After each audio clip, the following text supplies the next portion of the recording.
आप उस जजमेंट के बारे में क्या कहेंगे? इंटरिम देखिए, सुप्रीम कोर्ट को अधिकार है न्याय की व्याख्या करने का, पर पहली बार हो रहा है कि मगर मैं मानता हूँ ये रूटीन और नॉर्मल प्रकार का जुडिशियल जजमेंट नहीं है। काफ़ी लोग देश में मानते हैं कि स्पेशल ट्रीटमेंट दिया गया।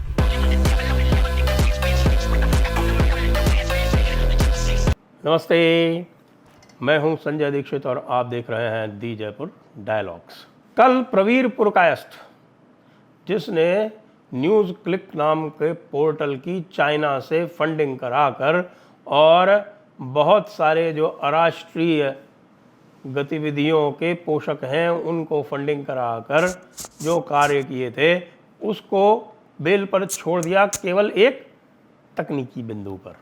आप ये देखिए कि तकनीकी बिंदु पर कैसे लोग छोड़े जाते हैं और बहुत बड़े बड़े बिंदु होने के बाद भी मामूली चीज़ों पर भी कैसे लोगों को नहीं छोड़ा जाता है। ये दिखाता है कि भाई जुडिशल रिफॉर्म्स जो है वो नंबर 1 एजेंडा होना चाहिए मोदी 3.0 का, क्योंकि आर्बिट्रेरीनेस चारों तरफ आपको दिखाई पड़ रही है। प्रवीर पुरकायस्थ का केस अकेला नहीं है। प्रवीर पुरकायस्थ के केस को हम थोड़ा सा डिटेल में भी डिस्कस कर लेंगे, लेकिन उसके अतिरिक्त क्या हो रहा है, आपने अरविंद केजरीवाल वाला केस देखा। बिना बेल की एप्लीकेशन पे बेल पे रिलीज़ कर दिया गया इसलिए कि आप जाइए कैंपेन कीजिए, और कैंपेन कर भी नहीं पा रहे हैं, वो दूसरे ही विवादों में फंस गए हैं। अरविंद केजरीवाल का केस भी इसी तरह से टेक्निकल पॉइंट पर दिया गया था।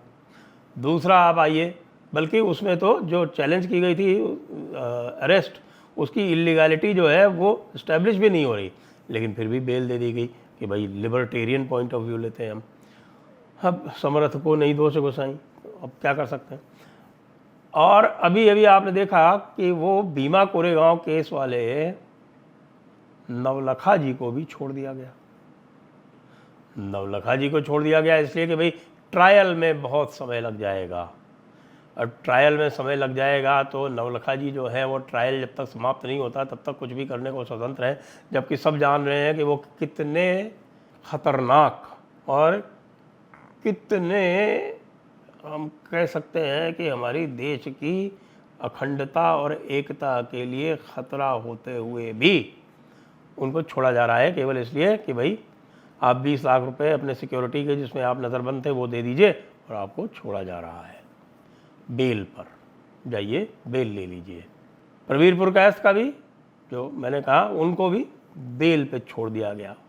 इलीगैलिटी उनकी जो है वो, उनका भी रिमांड ऑर्डर जो था चैलेंज था, लेकिन उनको बेल दे दी गई। और ये भी एक नया ट्रेंड है कि पिटिशन आप कुछ भी लगाइए, उस पिटिशन को जैसा चाहेगा कोर्ट वैसा कन्वर्ट कर लेगा। ये आप देखें कि किस तरह से एक तरह से बिल्कुल मखौल उड़ रहा है कानून का। और अब ये क्या कह सकते हैं हम, देखिए हम इतना तो हम आलोचना भी नहीं कर सकते माननीय उच्चतम न्यायालय की, लेकिन ये अवश्य है कि ये इसके पीछे क्या मानसिकता है, इसके पीछे किस प्रकार का एक पश्चिमी नैरेटिव है, किस प्रकार का एक पश्चिमी एजुकेशन है, वो सब बहुत ही महत्वपूर्ण हमें चर्चा का एक बिंदु बन गया है। आप ये भी देखें कि जब अलग अलग बातें होती हैं कि सब लोग समान हैं, तो सब लोग समान हैं, तो देखिए ये भी आ जाता है कि साहब जो वकील हैं वो कंज्यूमर प्रोटेक्शन एक्ट के दायरे में नहीं आएंगे। ये भी हो जाता है कि जो जजेस हैं वो अपनी संपत्ति घोषित करने के लिए बाध्य नहीं हैं। वही वाली बात है कि भाई आपके पास यदि पावर है तो आप अपने लोगों को आप हर तरह से ओबलाइज कर सकते हैं। अभी यूएपीए के और भी केसेस आने वाले हैं। हेमंत सोरेन का केस जो है, अब वो हेमंत सोरेन को अगर आप लिबर्टी दे भी देंगे तो हेमंत सोरेन का तो काम पूरा हो गया। उनकी जो पहले राउंड में जो 4 रिजर्व सीटें थी, उन्हीं से झारखंड का मुकद्दर, झारखंड का भाग्य जो था इस 2024 के लोकसभा चुनाव में तय होना था, वो चुनाव तो हो गए। अब उनको आप रिलीज़ भी कर दोगे तो जो और सीटें हैं अभी जो बीच में आने वाली हैं, जो सारी जनरल सीटें हैं, उनसे कोई इनसे अंतर पड़ेगा नहीं। तो ये तो हेमंत सोरेन और इनमें सीधे सीधे आपने भेदभाव देख लिया। यही कोर्ट जो है, जब पुरकायस्थ के मामले में, प्रवीर पुरकायस्थ के मामले में हम बताएं तो उन्होंने ये कहा कि भाई इनको जो है वो रिमांड के जो ग्राउंड्स थे वो उनको इन्फॉर्म नहीं किया गया। जब उनको कस्टडी में लिया गया, जब उनको रिमांड किया गया, तो उस रिमांड के जो कारण थे, जो ग्राउंड्स थे, वो उनको इन्फॉर्म नहीं किए गए। दिल्ली हाई कोर्ट ने इसमें ये व्यू लिया था कि भाई उनको इन्फॉर्म कर दिया गया, उनको ओरली इन्फॉर्म कर दिया जाना पर्याप्त है। अब सुप्रीम कोर्ट इसमें यह व्यू ले रही है कि नहीं नहीं, आपको तो ग्राउंड्स जो हैं वो राइटिंग में ही इन्फॉर्म किए जाने चाहिए। अब भाई इन्होंने तो पेंडोरास बॉक्स खोल दिया। तो इस ग्राउंड पे जितने भी इस समय यूएपीए में अरेस्ट लोग चल रहे हैं वो सब इसी ग्राउंड पे आ जाएंगे, क्योंकि अभी तक ये इस्टेब्लिश था कि यूएपीए में जो ग्राउंड सप्लाई करना है वो ओरली भी किया जा सकता है। अचानक आपने उसको बदल दिया।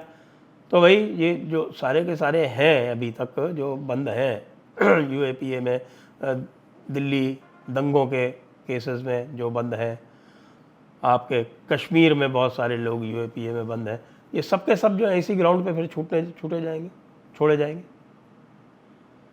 आपने पूरी की पूरी जो ज्यूरिस्प्रूडेंस है वो अपने सिर पर पलट दी।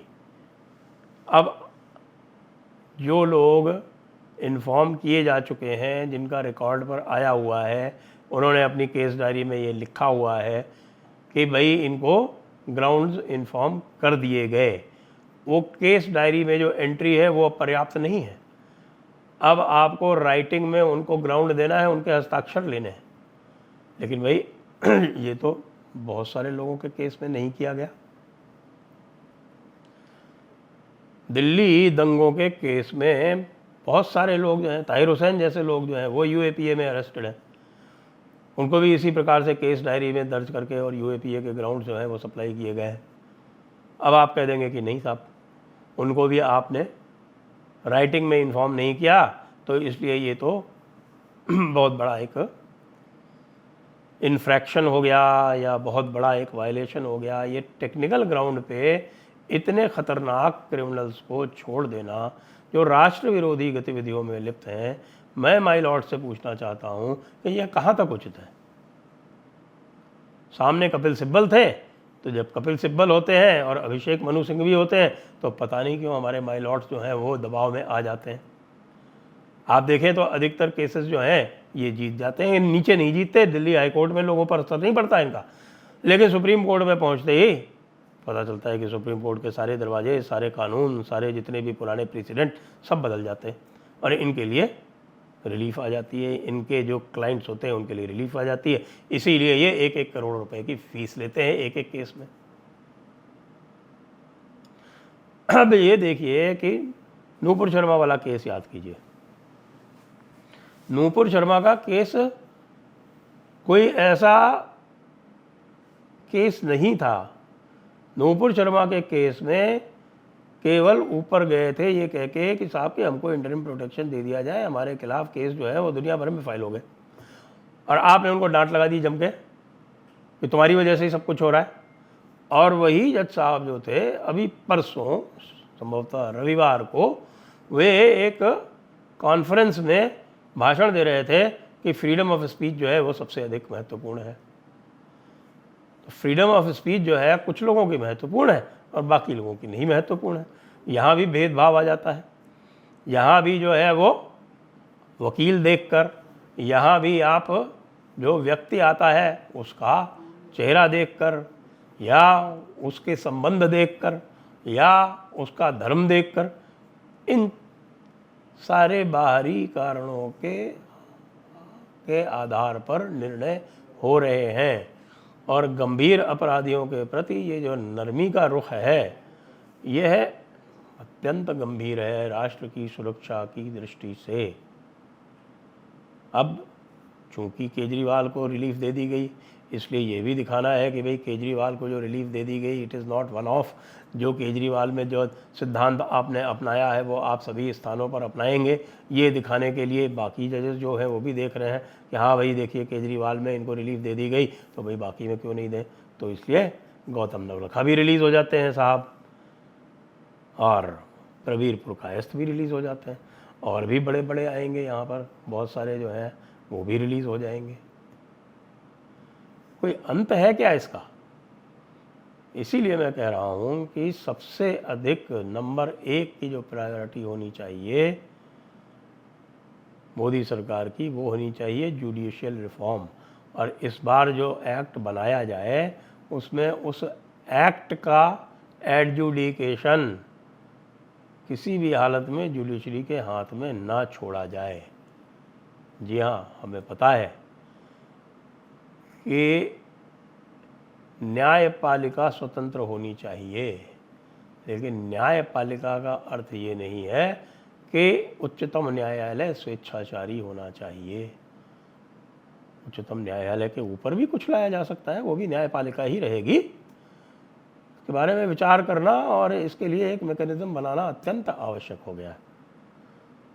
नहीं तो जो वेस्टर्न वोक आइडियाज़ हैं वो सारे के सारे हमारे ऊपर थोपे जाएंगे इस जुडिशरी के माध्यम से। जिनको समाज नहीं स्वीकार कर रहा, जिनको सरकारें नहीं स्वीकार कर रही, जिनको इंटेलेक्चुअल्स नहीं स्वीकार कर रहे, वे कोर्ट के माध्यम से समाज पर, सरकार पर नहीं थोपे जाने चाहिए। जय हिंद, जय भारत, वंदे मातरम। सभी नए व्यूअर्स से अनुरोध है कि वे कृपया जयपुर डायलॉग्स को सब्सक्राइब करें, और जो पुराने व्यूअर्स हैं और उन्होंने सब्सक्राइब नहीं किया है वो भी सब्सक्राइब करें, और अपने मित्रगणों को, अपने जान पहचान वालों को भी जयपुर डायलॉग्स का कंटेंट रेकमेंड करें और सब्सक्राइब करावें।